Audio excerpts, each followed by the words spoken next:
కాంగ్రెస్ వాళ్ళు మాత్రమే ఇక్కడ బాగున్నారు. కాంగ్రెస్ని నమ్మి ఓటేసిన వాళ్ళు మాత్రం ఈరోజు వాళ్ళ పరిస్థితి రోడ్డు మీద పడ్డది. కాంగ్రెస్ని నమ్మడమే ఆ ప్రజలు చేసినటువంటి పాపం అనుకోవచ్చు. బీఆర్ఎస్ పార్టీ వాళ్ళు చేసిన కుట్రలని కప్పు పెట్టుకోనికి మా మీద పటకాలు చేస్తున్నారు. ఖమ్మంలో దాదాపుగా 1000 ఫ్యామిలీస్ సార్, వాళ్ళు ఏదో చిన్నగా బతుకుతుంటే మరీ అంత ఘోరంగా ఇల్లులు కూల్చేసి ఈరోజు రోడ్ పాలు చేయడం. మేము వాళ్ళని ఇంద్రమ్మ హౌసింగ్ కింద కానీ డబుల్ బెడ్రూమ్ కానీ వాళ్ళకి డెఫినెట్లీ మేము ఆదుకుంటాం. ఇది ప్రజాప్రభుత్వము. ఓకే అన్న, ఇది అప్రిషియేట్ సార్. అప్పటి వరకు ఏడున్నారన్న వాళ్ళు ప్రభుత్వ భూమిలో కూర్చోనికి ఎవరికి అర్హత లేదు. సన్ సిటీ దగ్గర మధు పార్క్ అని ఒక మంచి అపార్ట్మెంట్ ఉందన్న. ఈరోజు దాదాపుగా 450 ఫ్యామిలీస్ అన్న, ఒక్కొక్కరు కష్టం చేసి మేము కూడా వెళ్తే ఏడుస్తున్నారు. చిన్నపిల్లలు కూడా ఏడుస్తున్నటువంటి పరిస్థితి. వాళ్ళ అపార్ట్మెంట్ మొత్తం కూల్ చేసి అదంతా చేయడం అవసరమా? మేము ఎక్కడన్నా చేసినామా? ఎక్కడన్నా బుల్డోజర్ పెట్టినామా? నోటీస్ ఏమని ఇచ్చినాము? ఎంజాయ్మెంట్ సర్వే చేస్తున్నాము. ఎక్కడ వరకు దానికి బఫర్ జోన్ వస్తుంది, ఆ ఎంజాయ్మెంట్ సర్వే చేసిన తర్వాతనే తెలుస్తుంది. టీఆర్ఎస్ కూడా కొంతవరకు మూసి సుందరీకరణ అని చెప్పేసి వాళ్ళు కూడా స్టార్ట్ చేసిన వాళ్ళు చేయలేకపోయినారు. మేము చేస్తున్నాం.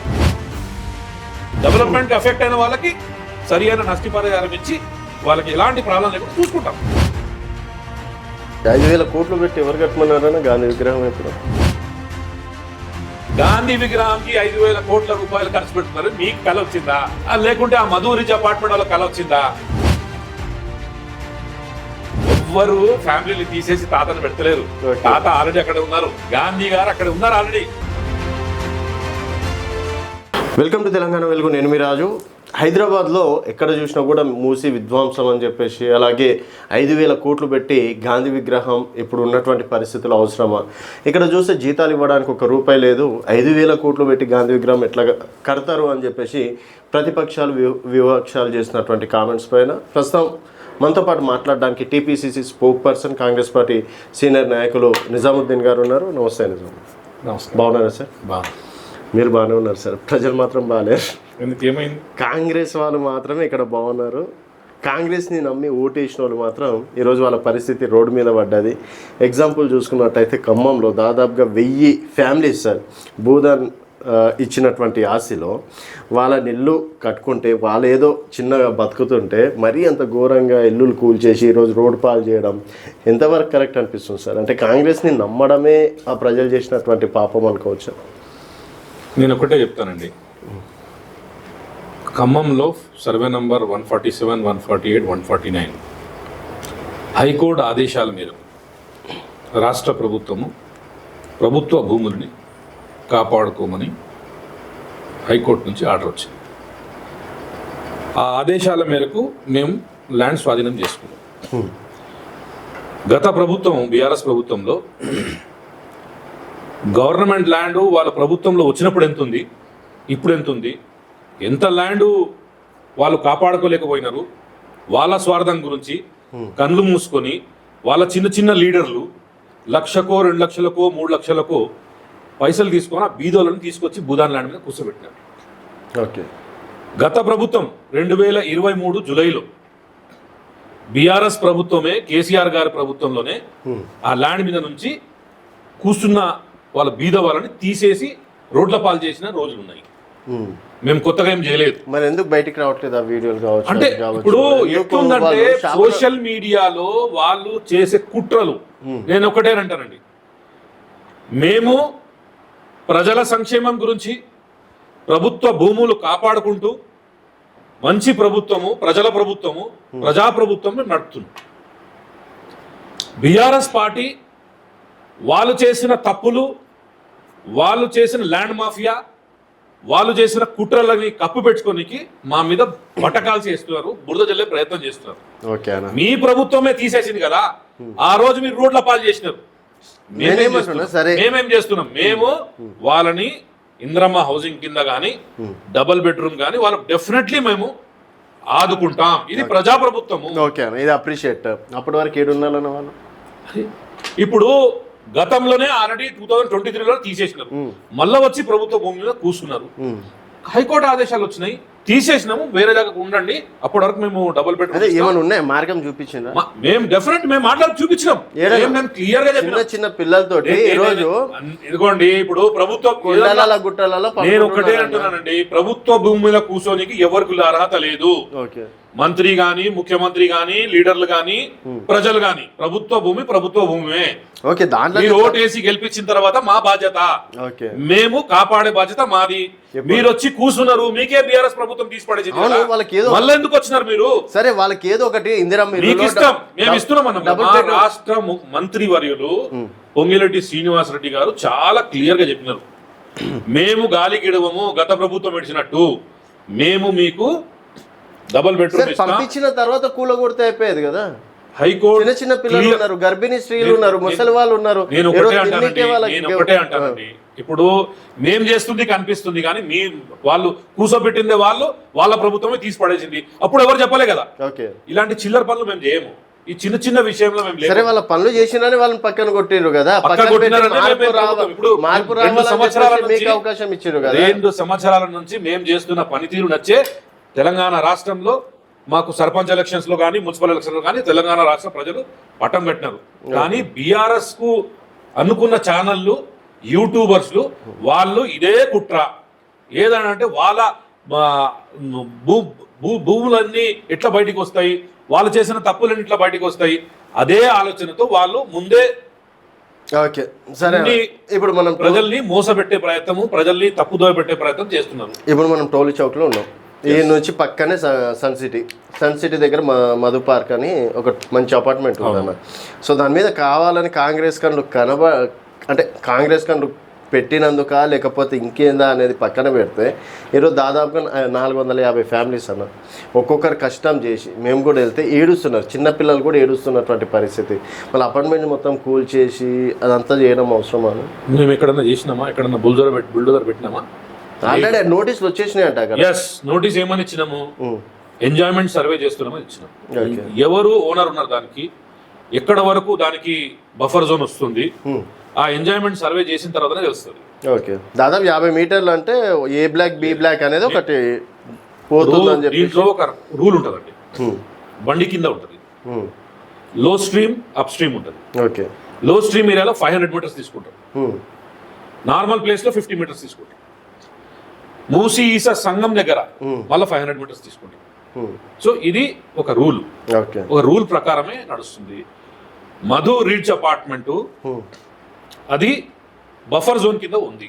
ఓకే బఫర్ జోన్ కింద ఉన్నప్పుడు మేము ఓకే గతంలో మీరు తీసుకున్నారు, పైసలు పెట్టి కొనుక్కున్నారు, మీకు కూడా సరి అయిన నష్టపరిహారం ఇచ్చి మీకు ఎక్కడ లాస్ కాకుండా చూసుకొని మేము డెఫినెట్లీ వాళ్ళకి వేరే ఆల్టర్నేట్ చూపించుకొని వాళ్ళకి జరుపుతాం. అప్పటి వరకు వాళ్ళకి ముట్టుకోం. ఈ వరకు బాగానే ఉందన్న. సరే ఈ ఏరియా అనేది మనకి బస్ స్టాండ్ కావచ్చు, హాస్పిటల్ది కావచ్చు, ప్రతి ఒక్కరి దగ్గరనే అవుతున్నాయి. ఆర్మీ స్కూల్ పక్కనే ఉంది. అక్కడ ఉన్న వాళ్ళందరూ మాజీ మేజర్స్ వాళ్ళ కొడుకులు వీళ్ళు ఉన్నారు. సో వాళ్ళకి ఇంత కంఫర్టబుల్ జోన్ ఎక్కడ చూపిస్తారు మీరు? ఇప్పుడు ఒక ఫ్లేవర్ వేస్తారండి, ఫ్లైఓవర్ వేసేటప్పుడు ఎందుకంటే డెవలప్మెంట్ చేయాలంటే ఫ్లైఓవర్ వేయాలి. ట్రాఫిక్ జామ్ అంటే మళ్ళా ప్రభుత్వంకి తిడతారు, మీరు ఏం చేస్తున్నారు, పనులు వేస్తలేరు, ఫ్లైఓవర్ వేస్తలేరు అంటారు.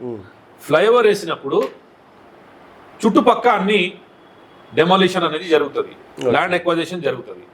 వాళ్ళకి సరి అయిన నష్టపరిహారం ఇచ్చి వాళ్ళకి మేము వేరే ఆల్టర్నేటివ్ చూసుకోండి, మేము మీకు పైసలు ఇస్తున్నామని చెప్తాం. రూల్స్ ప్రకారం భూసేకరణ చట్ట ప్రకారం ప్రాపర్ సిస్టమ్ గా మేము చేస్తాం. గాలికి ఇడిసే సమస్య లేదు. ఎన్నో ఫ్లేవర్లు కట్టినారు హైదరాబాద్ లో, అన్ని ఫ్లేవర్లు కట్టినప్పుడు ఎన్ని డెమాలిషన్లు కాలేదు, ఎన్ని మాస్టర్ ప్లాన్లు చేయలేదు. అవన్నీ ఒక పని చేసేటప్పుడు ఒక పార్ట్ ఆఫ్ వర్క్ అది. సో మన మూసీ రీజువినేషన్ లో ప్రక్షాళన చేసేటప్పుడు దానికి డెఫినెట్లీ ఇలాంటి ప్రాబ్లంలు వస్తుంటాయి, వాళ్ళకి మేము రీహాబిలిటేషన్ చేస్తాం. సరే ఇదే బంపర్ జోన్లో పెద్ద పెద్ద కన్సల్టెన్సీలు కడుతున్నారు, పెద్ద పెద్ద వ్యాపార సంస్థలు కడుతున్నారు. డైరెక్ట్గా అవి చూసుకున్నట్టయితే నది లోపలనే వీళ్ళు కడుతున్నారా అన్నట్లు కూడా ఉన్నాయి. వాళ్ళ పేర్లు నేను చెప్తే బాగుండదు కాబట్టి మరి వాళ్ళకి ఎట్లా పర్మిషన్ ఇస్తుండ్రు, వీళ్ళకి ఎట్లా పర్మిషన్ లేదని చెప్పేసి అంటారు. మూసీకి సంబంధించిన రినోవేషన్ రీజువినేషన్ చేసేటప్పుడు బఫర్ జోన్ లో 50 మీటర్స్, సంగం దగ్గర 500 మీటర్స్, బండి కింద ఉన్నప్పుడు 500 మీటర్స్. ఇవన్నీ ప్రాపర్ సిస్టమ్గా ఎక్కడుంటే కూడా 70 కిలోమీటర్ వికారాబాద్ నుంచి స్టార్ట్ అయ్యి నల్గొండ వరకు ఎక్కడ వరకు ఉంటే కూడా ఆ సిస్టమ్ ప్రకారం ఎవరన్నా ఉండని, ఆయన మంత్రి ఉండని, పెద్ద మనిషి ఉండని, బిజినెస్ మ్యాన్ ఉండని, ఎవరు ఉంటే కూడా అందరినీ ప్రాపర్ సిస్టమ్గా తీసి అది రిజువనేషన్ చేస్తుంది. ఓకే, సో పక్క కదా. ఇంకోటి ఇంకోటి చెప్తా, సాబర్మతి రిజువనేషన్ జరిగినప్పుడు 60,000 ఫ్యామిలీస్ని రీహాబిలిటేషన్ చేయడం జరిగింది. ఇది మ్యాటర్ ఆఫ్ 5,000 6,000 ఫ్యామిలీస్ అండి. 400 ఫ్యామిలీస్కి అంటే మేము రీహాబిలిటేషన్ చేస్తాం, చేయాల్సిందే. ఇప్పుడు డెవలప్మెంట్ కావాలంటే, ఎందుకంటే దాంట్లో మూసీ రివర్ ఫ్రంట్లో ఏమవుతుందంటే డ్రైనేజ్ నీళ్ళతో ఇండస్ట్రియల్ నీళ్ళు అవన్నీ వచ్చేసి వరల్డ్ హెల్త్ ఆర్గనైజేషన్ ప్రకారం హెల్త్ హజార్డ్స్ వస్తున్నాయి. చుట్టుపక్కల ఉన్న వాళ్ళందరూ ఆ వాసనతో, ఆ పొల్యూషన్తో పుట్టుతున్న ఒక్కొక్క అబ్బాయిని హార్ట్లో హోల్ వస్తుందండి. ఇవన్నీ ప్రభుత్వ బాధ్యత. ఒక గత ప్రభుత్వం చేయలేదు, ఓకే, మేము వాళ్ళకి అన్ని బట్టగాల్సి వాళ్ళ మీద ఏమో ఒక ఇనిషియేటివ్ తీసుకునేటప్పుడు ఇలాంటి వస్తుంటది, వచ్చినప్పుడు రీహాబిలిటేషన్ అనేది ఖాయము, కంపల్సరీ మేము చేస్తాం. బీఆర్ఎస్ కూడా కొంతవరకు మూసి సుందరీకరణ అని చెప్పేసి వాళ్ళు కూడా స్టార్ట్ చేసిన వాళ్ళు చేయలేకపోయినారు, మేము చేస్తున్నాం. కానీ అప్పుడు ఎందుకు ఒక్క ఇల్లు కూడా కూల్చలేరు వాళ్ళు? మరి ఎక్కడ చేసినారు వాళ్ళు? అసలే చేయలేదు. డిపిఆర్ఏ రాలేదు వాళ్ళ టైంలో. మా దగ్గర కూడా ఇప్పటి వరకు డిపిఆర్ రాలేదు. రిజ్యువనేషన్ చేస్తున్నారు వాళ్ళు, చెయ్యలేదు. మేము చేయనీకి ముందు అడుగేసినాం, చేస్తాం. దాంట్లో ఎలాంటి రీహాబిలిటేషన్ చేయాలి, ఎవరే ఫ్యామిలీ కూడా ఇబ్బంది లేకుండా, చిన్న బోర్వెల్ ఉంటే కూడా దానికి కూడా నష్టపరిహారం ఇస్తూ, ఎవరెవరు ఎంజాయ్మెంట్ సర్వే ఎందుకు చేస్తారు? ఎంజాయ్మెంట్ సర్వే చేసి ఎవరెవరు ఎఫెక్ట్ అవుతున్నారు అది చూసిన తర్వాతనే డెఫినెట్లీ వాళ్ళకి అన్ని విధాలుగా సపోర్ట్ చేసుకుంటే, ఇప్పుడు గవర్నమెంట్ ప్రకారం వాళ్ళకి పైసలు ఇస్తారు. ఇప్పుడు నేను గవర్నమెంట్ రేట్ ప్రకారం ఇస్తారా ఇప్పుడు ఉన్నటువంటి మార్కెట్ రేట్ ప్రకారం? నష్టపరిహారం అంటే మేము ఈ దేశంలో భూసేకరణ చట్టం తీసుకొచ్చింది మేము. భూసేకరణ చట్టంలో ఆర్ఎన్ఆర్ ప్యాకేజు వాళ్ళకి అన్ని విధాలుగా, అంటే వాళ్ళకి జాబ్ కోల్పోతుంటే జాబులు కూడా ఇచ్చేసి, బిజినెస్ కోల్పోతుంటే వాళ్ళకి నష్టపరిహారం ఇస్తూ, కన్స్ట్రక్షన్ పోతుంటే దానికి నష్టపరిహారం ఇస్తూ, ల్యాండ్ ప్లేస్ లో ల్యాండ్ పోతుంటే వాళ్ళకి ఎట్లా చేయాలి, ఇవి అన్ని విధాలుగా చూసి, ఇది కాంగ్రెస్ ప్రభుత్వం ప్రజా ప్రభుత్వం అండి, ప్రజలు ఎన్నుకున్న ప్రభుత్వం. 2 సంవత్సరాలుగా మేము ప్రభుత్వం ఉన్నాం. రేవంత్ రెడ్డి గారు ఇప్పుడు తప్పు అనేది చూపిస్తుంది ఎవరు?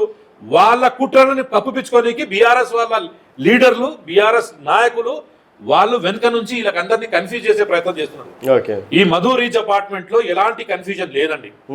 అక్కడ చాలా క్లియర్ గా ఉంది. బండి కింద ఉన్నది, బండి కింద ఉన్నప్పుడు రేపటి రోడ్లో ఫుల్ వాటర్ వచ్చింది అనుకోండి, వాళ్ళు ఎఫెక్ట్ అయితే ఎవరు తిడతారు? మీరు ప్రభుత్వమే తిడతారు కదా. ఇప్పుడు మేము చేస్తుంటే మాకే మా మీద తిట్టు పెట్టుతున్నారు వాళ్ళు అన్ని. అంటే మీ ప్రభుత్వం ఉన్నప్పుడు ఏమైనా చేయొచ్చు, మేము చేస్తే తప్ప? మేము కూడా డెవలప్మెంట్ చేస్తున్నాం. డెవలప్మెంట్కి ఎఫెక్ట్ అయిన వాళ్ళకి సరి అయిన నష్టపరిహారం ఇచ్చి వాళ్ళకి ఎలాంటి ప్రాబ్లం లేకుండా చూసుకుంటాం. మా బాధ్యత. మా ప్రభుత్వం ఉంది, మా రేవంత్ రెడ్డి గారి ప్రభుత్వం ఉంది. డెఫినెట్లీ వాళ్ళు చూసుకొని ఎవరికి ఇబ్బంది కాకుండా, చిన్న పిల్లలు కానీ పెద్దలు కానీ, చదువుకున్న వాళ్ళు కానీ చదువుకోలేని వాళ్ళు కానీ, కష్టపడుతున్నా కానీ, రోడ్డు మీద బిజినెస్ చేసే వాళ్ళని కానీ, ఎవరిని ఎఫెక్ట్ కాకుండా చూసుకునే బాధ్యత మాది. ఓకే, 5,000 కోట్లు పెట్టి ఎవరు కట్టమన్నారని గాంధీ విగ్రహం ఎప్పుడు అంత ఎమర్జెన్సీ ఏమొచ్చింది? మీకేమైనా కళలు వచ్చిందా? ప్రజల కళలు వచ్చిందా? ఓకే, అదేం లేదు. అయితే గాంధీ విగ్రహం అంటే గాంధీ విగ్రహం అంటే అక్కడ గాంధీ సరోవర్ అనేది ఉంది. ఎందుకు ఉంది? దాని హిస్టరీ తెలుసా? తెలుసు. అక్కడ నుంచి ఆస్తికాలు తీసుకొచ్చి అక్కడ పెట్టినారు, మూసీ ద్వారా అక్కడ పోయింది. సో దాని వలన అక్కడ గాంధీ విగ్రహం ఉంది. గాంధీ విగ్రహానికి 5,000 కోట్ల రూపాయలు ఖర్చు పెడుతున్నారు. మీకు కళ వచ్చిందా? లేకుంటే ఆ మధు రిచ్ అపార్ట్మెంట్ వాళ్ళ కళ వచ్చిందా? నేను ఎందుకు అంటున్నానంటే, మేము ఏ జీవో తీయలేదు, ఇప్పటి వరకు దానికి సంబంధించి డిపిఆర్ లేదు. లేనప్పుడు మీరు ఎట్లా అంటారు 5,000 కోట్లని? ఇది ఎవరిచ్చిన మౌత్ పాయింట్? ఇది ఇచ్చింది బీఆర్ఎస్ లీడర్లు.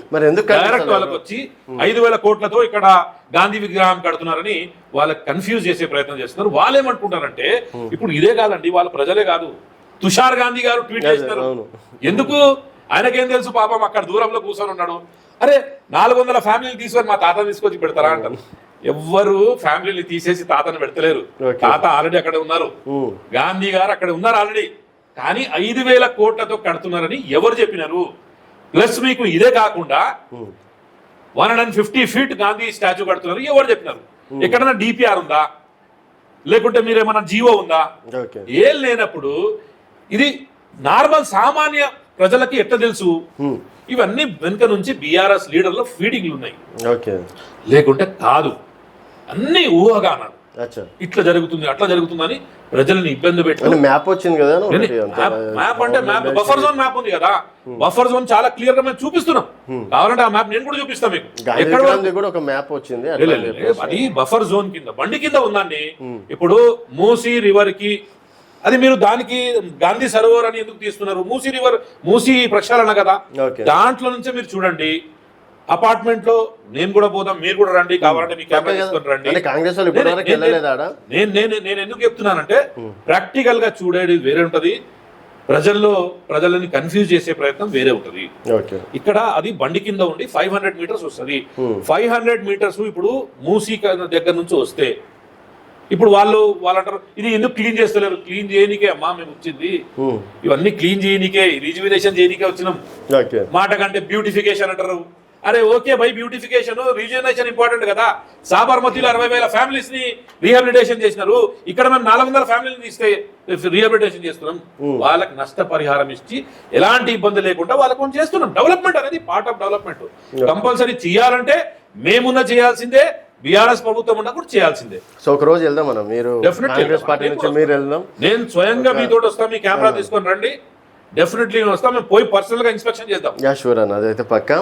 అండ్ ఇప్పుడు అంటే ప్రధానమంత్రి రాహుల్ గాంధీ మొన్న సరే అన్నాడు అని చెప్పేసి ఆ సోషల్ మీడియా బాగా చక్కర కొడుతుందన్న. సరే ఎవరికైనా అభిమాన నాయకుడు ప్రధానమంత్రి కావాలని ఉంటుంది. సో రాహుల్ గాంధీ అసలు ప్రధానమంత్రి అవుతాడు అంటారా? అనుకోవచ్చా ఫ్యూచర్లో? 100% ఈ దేశానికి రాహుల్ గాంధీ యొక్క నాయకుడు మనకు ప్రధానమంత్రి కావాలి. ఓకే, మీరు గతంలో భారత్ జోడో యాత్ర చూసినారు, హాత్ సే హాత్ జోడో యాత్ర చూసినారు. ప్రజల్లో పోయిండు, ప్రజలకు ఏం అవసరం ఉంది, ప్రజలు ఏ లెవెల్లో ఇబ్బంది పడుతున్నారు, ఒక మెకానిక్ ఏం ప్రాబ్లం ఉంది, ఒక డ్రైవర్కి ఏం ప్రాబ్లం ఉంది, డ్రైవర్ కాకుండా ఈ గిగ్ వర్కర్స్కి ఏం ప్రాబ్లం ఉంది, అవన్నీ ప్రజల్లో పోయిన తర్వాతనే తెలుస్తుంది. వాళ్ళందరితోటి కలిసి మీ బాధలు ఏమున్నాయి, మీరు చదువుకున్నారు, మీకు ఎంప్లాయ్మెంట్ లేదు, మీరు గిగ్ వర్కర్స్ కింద జొమాటో కానీ ఊబర్ ఓలా కానీ మీరు చేస్తున్నారు, మీకు చట్టబద్ధంగా ఎలాంటి సేవింగ్స్ ఉన్నాయి, మీకు ఎలాంటి సేఫ్టీ మెజర్స్ ఉన్నాయి, మీకు అన్ని విధాలుగా వాళ్ళు కంపెనీ వాళ్ళు మీకు ఆదుకుంటున్నారు లేదా, లేకుంటే మేము దానికి ఒక రూల్ చేసి ఒక చట్టం చేసి మీకు ఆదుకుంటామని అది కూడా చెప్పడం జరిగింది. ఇప్పుడు అతి తొందరగా క్యాబినెట్లో కూడా దానికి తీసుకురావడం జరిగింది. రాష్ట్ర ప్రభుత్వము రాహుల్ గాంధీ గారి ఆశయాల మేరకు, ఆదేశాల మేరకు మేము ఇవి కూడా ఇంప్లిమెంటేషన్ చేస్తున్నాం.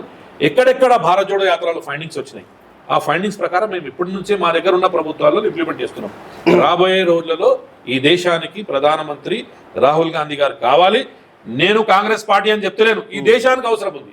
ఎందుకంటే నరేంద్ర మోదీ గారు చేస్తున్న కంప్రమైజ్డ్ సిచ్యువేషన్ చూసుకుంటే, ఇరాన్ మీద అటాక్ జరిగింది, ఒక సుప్రీం లీడర్ని డైరెక్ట్ అసాసినేషన్ చేయడం, కిల్లింగ్ చేయడం జరిగింది, వాళ్ళ ఫ్యామిలీని చంపేయడం జరిగింది. ఇది ఇంటర్నేషనల్ లా ప్రకారం, యుఎన్ చార్టర్ ప్రకారం ఏమిది కరెక్టా? ఈ దేశానికి, ఇండియాకి ఒక హిస్టరీ ఉంది. నాన్ అలైన్ లీడర్గా ఇండియా మూవ్ అయింది. ఎప్పుడు ఇండిపెండెన్స్ నుంచి ఇప్పటి వరకు మంచి రిలేషన్స్, ఇంటర్నేషనల్ రిలేషన్స్ పెట్టుకొని, కానీ ఇవాళ నరేంద్ర మోదీ గారి దోస్తు గురించి, అంబానీ గురించి, అనిల్ అంబానీ గురించి, అదానీ గురించి ఇంటర్నేషనల్ రిలేషన్స్ కూడా చేంజ్ చేయడం జరుగుతుంది. నేను ఒక్కటే ఎందుకు సంబంధం లేదంటే, ఒక సుప్రీం లీడర్ చనిపోయిన తర్వాత కండెమ్ చేయది మన బాధ్యత. ఎందుకంటే వాళ్ళకి మనకు మంచి రిలేషన్ ఉంది. ఇంటర్నేషనల్ రిలేషన్స్లో ఇరాన్కి ఇవాళ మేము తాగుతున్న చాయ్ కూడా ఇరానీ చాయే, ఈ రంజాన్లో తింటున్న హలీం కూడా ఇరానీ హలీమే, మేము తింటున్న బిర్యానీ, హైదరాబాద్కి పెద్ద పేరు ఉంది అది బిర్యానీకి, ఆ బిర్యానీ కూడా ఇరానీదే. సమోసా తింటాం కదా, అది కూడా ఇరాన్దే. ఇవి అన్నీ ఇన్ని రిలేషను. కశ్మీర్ ఇష్యూ ఉన్నప్పుడు ఎవరు మాకు సపోర్ట్లాగా ఉన్నానండి? ఇరాన్ మనకు సపోర్ట్గా నిలిచింది కదా. అలాంటప్పుడు ఒక సుప్రీం లీడర్ని అనెథికల్గా చంపేసినప్పుడు, అసాసినేషన్ చేసినప్పుడు కనీసం మీరు ఖండం కూడా చేయలేదు. అంటే మీరు ఇంటర్నేషనల్ రిలేషన్స్ ఇంతవరకు ఖరాబ్ చేస్తున్నారు మీ స్వార్థం గురించి. దుష్మన్ కా దుష్మన్ దోస్త్ అని ఇక్కడ ముస్లిమ్స్ తో దుష్మని ఉంది, వాళ్ళు కూడా యహూదీ కూడా ఇజ్రాయెల్ కూడా ముస్లిమ్స్ తోటి దుష్మని, దుష్మన్ కా దుష్మన్ దోస్త్ అని మీరు సపోర్ట్ చేస్తున్నారు.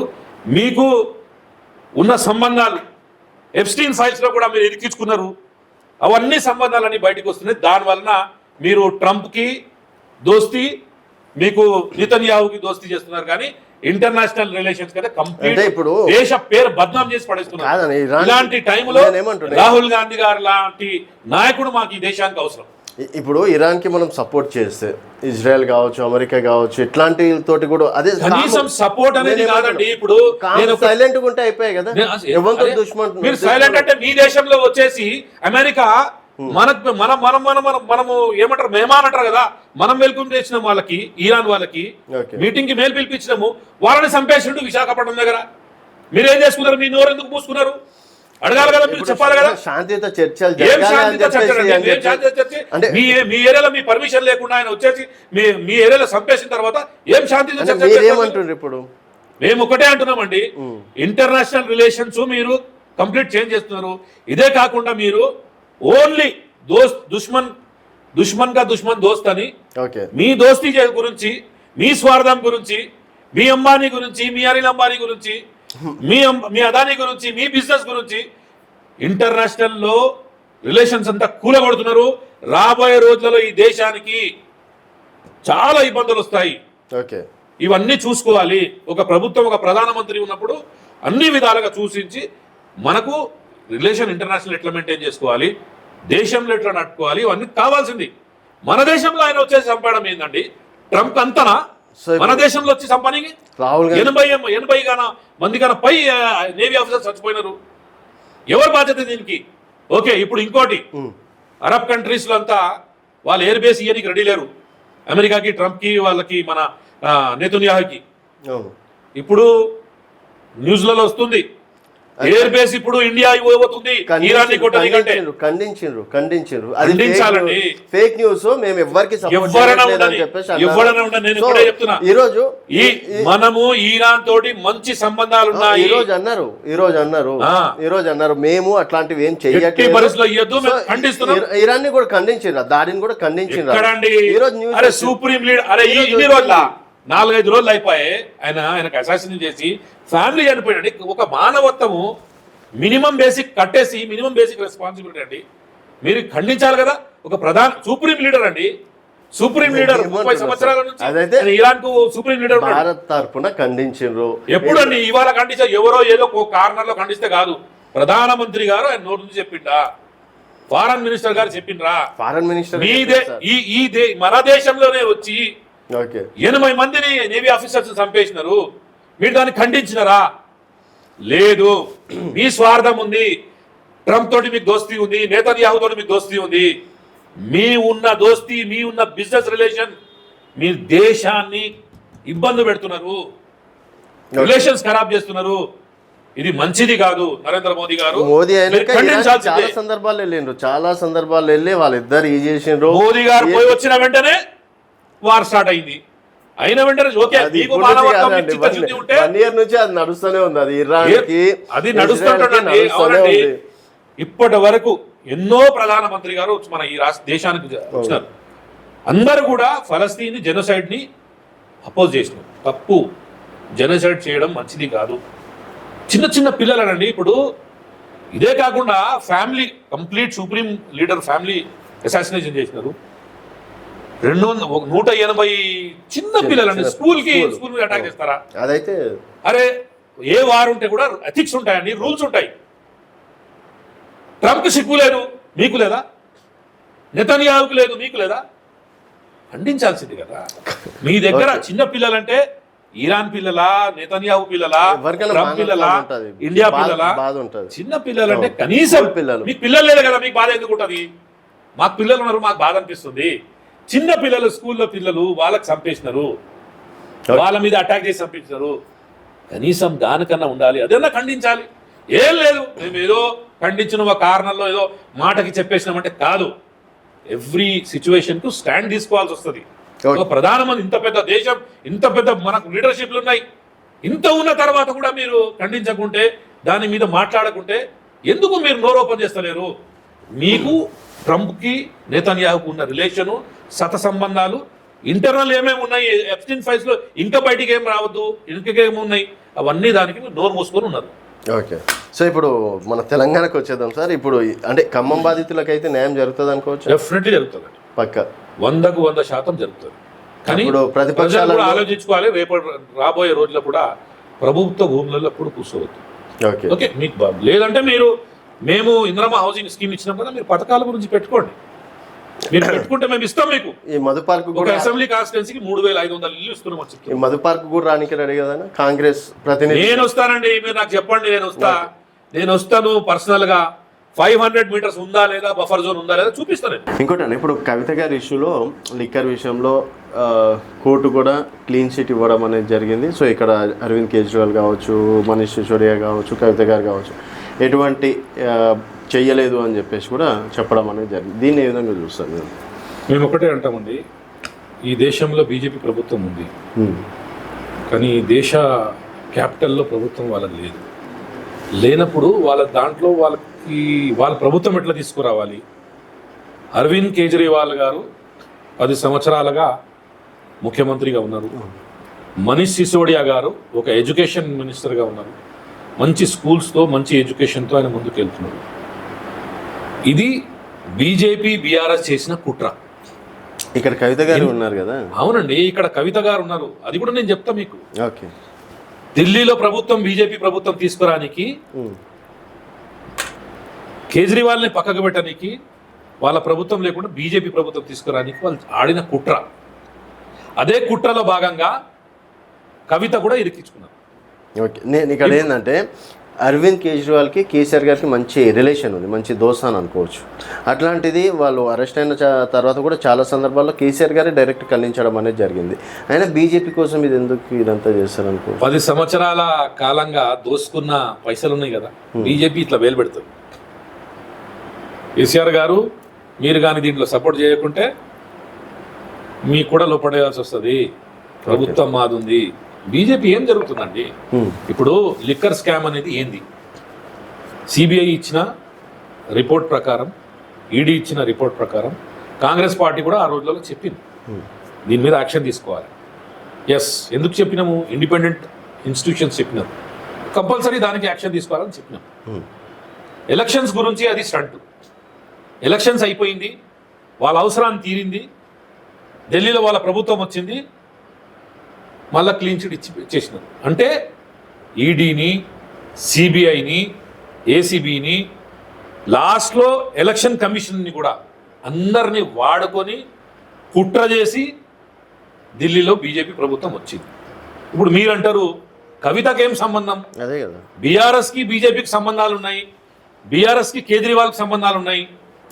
ఏ సంబంధం అక్కడికక్కడే ఉంటుంది. ఇక్కడ కుట్రలు ఒకటి తర్వాత ఒకటి జరుగుతూనే ఉంది. బీఆర్ఎస్ ప్రభుత్వం దోసుకుంటూ పోతుంది. ఎవరి మీద ఏం చేద్దాం? బీఆర్ఎస్ బీజేపీ దోస్తీ ఉందని కాంగ్రెస్ పార్టీ చెప్పింది. అది బీఆర్ఎస్ బీజేపీ దోస్తీ లేదు, మేము తప్పు చేస్తే లోపడేస్తామని కవితని బలి చేసినారు. దాని గురించే కదా కవిత బయటికి వచ్చింది. బయటికి వచ్చి మీరు బీజేపీతో దోస్తాన పెట్టుకుంటున్నారు, మీ స్వార్థం గురించి మీరు దోసుకున్నారు, మీ దోసుకున్న సొమ్ముని సేవ్ చేసుకోనికి బీజేపీతో దోస్తాన పెట్టుకున్నారు, నాకు బలి చేసినారు అని చెప్పి ఇది వెరీ క్లియర్ అండి. ఆమెకి వాడుకున్నారు. ఓకే, సంపాదించిన పైసలు వాళ్ళ నలుగురు మంచి పైసలు సంపాదించుకున్నారు. 10 సంవత్సరాల ప్రజలన్నీ రోడ్ల పాలు చేసి వాళ్ళ ఫ్యామిలీ అయితే మంచిగా చేసుకున్నారు. లాస్ట్లో ఇది కూడా బలి ఇవ్వాల్సి వచ్చింది. బీజేపీ బీఆర్ఎస్కు ఉన్న రిలేషను ఇక్కడ తెలంగాణలో బీజేపీ మేము వాళ్ళకు కూడా వేస్తామని చూపించడానికి ఇది ఇక్కడ కవితం చేసినారు, అక్కడ ప్రభుత్వం తీసుకురానికి కేజ్రీవాల్ని లోపడేసినారు. క్లీన్ చీట్గా ఆయన ఎడిసిన్ చూడండి బయటికి వచ్చి. నేను ఏమంటున్నా, మరి ఇక్కడ ఎందుకు అరెస్ట్ చేయలేకపోతున్నారు మీరు? ఎవరిని? కేటీఆర్ని కావచ్చు, కేసీఆర్ని కావచ్చు. అరే చట్టం ఉండండి, మేము ఒకటే అంటాము. ఇప్పుడు సిబిఐ నోటీస్ ఇచ్చింది, సిబిఐనే చేయాలి, మీ లెక్క లేదు. ఎవరో వస్తే ఇట్లా ఎఫ్ఐఆర్ చేయాలి, నెక్స్ట్ డే తీసుకుపోయి లోపడేయాలి. ఈ కక్షపూరితంగా మేము కక్షపూరితంగా ఏం చేయాలి? 3-4 సార్లు కేసీఆర్ని కూడా పిలిపించుకున్నారు కదా విచారణ పేరు. విచారణ ఉంటే ఆయన తప్పు చేయకుండా ఆయన క్లీన్ చిట్ వస్తుంది. మీ లెక్క లేదు కదా తీసుకోపోయి లోపడేసుకొని ఎలక్షన్కు వాడుకోనికి, బీజేపీని మేము ఇక్కడ బాగున్నాను చూపించుకోనికి మీ లెక్క లేదు. కాంగ్రెస్ పార్టీ చట్టం మీద భరోసా చేస్తుంది, చట్టంని బిలీవ్ చేస్తుంది. చట్టం ఎవరు చుట్టం లేదు, ఏ ప్రభుత్వం ఉండని. మేము డైరెక్ట్ గా ఇప్పుడు అరెస్ట్ ఏం చేయరు అయితే నాకు తెలిసి. మీరు చెప్పినట్టు అంటే మేము ఒకటే అంటున్నామండి, అరెస్ట్ చేసే బాధ్యత మాది కాదు. వాళ్ళు నిరూపించుకోవాలి, ప్రూవ్ చేసుకోవాలి, తీసుకుపోయి లోపటేయాలి. మనకేం సంబంధం లేదు దాంట్లో.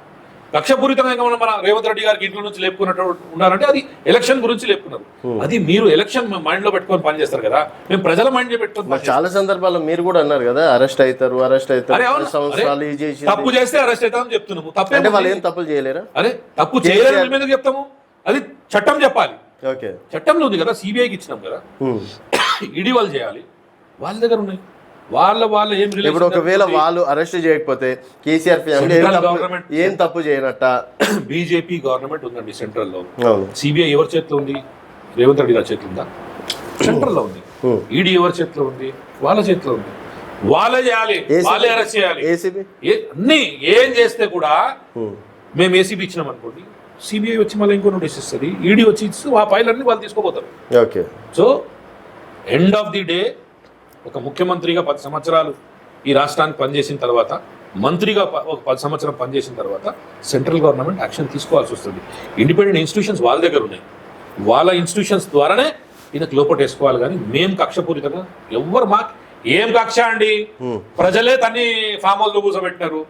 మాకేం కక్ష ఉంటది? మాకు ప్రభుత్వం వచ్చింది కదా, ప్రజలు ఇచ్చినారు, ఎన్నుకున్నారు. మేము ఆల్రెడీ 2 years మా పాలన చేసినాం, ఇంకా 3 సంవత్సరం చేస్తాం, రాబోయే రోజులలో ఇంకా 5 సంవత్సరం చేస్తాం. సో కాన్ఫిడెన్స్ ఉన్నారు అయితే 100% మేము వస్తుందండి. ఇప్పుడు చూస్తున్నారు కదా, 80 to 85% మాకు సర్పంచ్లు వచ్చినారు, మున్సిపల్ ఎలక్షన్స్ లో వచ్చినారు. ప్రజలు మనం చేస్తున్న 100% అదే వస్తుంది. మేము ప్రజల్లో పోతున్నాము, ప్రజలకి ప్రజా దర్బార్లు పెడుతూ వాళ్ళకి ఏం ఇబ్బందులు ఉన్నాయి, గతంలో ఏం జరిగిందండి, మాట మేము చెప్తే మీరు మా బీఆర్ఎస్ మీద బురద చల్లుతారంటారు. మేము అట్లా చేయము. గతంలో ఏం జరిగింది, ఇవాళ ఏం జరుగుతుంది. గతంలో ప్రజా దర్బార్ లేదు, ఇవాళ ప్రజా దర్బార్ ఉంది. గతంలో మంత్రులు కలవలేరు, ఇప్పుడు మంత్రులు కలుస్తున్నారు.